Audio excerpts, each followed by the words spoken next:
शामली अड्डे पर पहुंचकर ड्राइवर ने टेप बंद कर दिया। मैंने तकरीर सुनने के लिए मुजफ्फरनगर का टिकट लिया। बगरा पहुंचकर वो तकरीर खत्म हुई। उस तकरीर ने इस्लाम से मेरे फासले को बहुत कम कर दिया।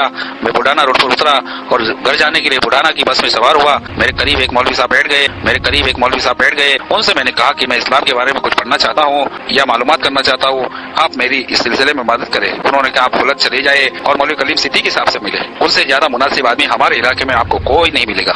मैंने फुलत का पता मालूम किया और घर जाने के बजाय फुलत पहुंचा। मौलवी कलीम साहब वहाँ नहीं थे, अगले रोज सुबह को आने वाले थे।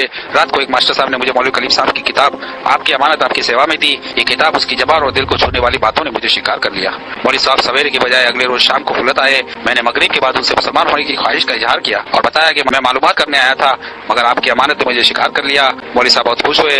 31 जनवरी 2000 को मुझे कलमा पढ़ाया। मेरा नाम अब्दुल्ला रखा। रात को मैं वहीं रुका। मैंने मौलवी साहब से 1 घंटे का वक्त मांगा और अपने जुल्म और बर्बरियत के नंगे नाच की कहानी सुनाई। मौलवी साहब मेरी भतीजी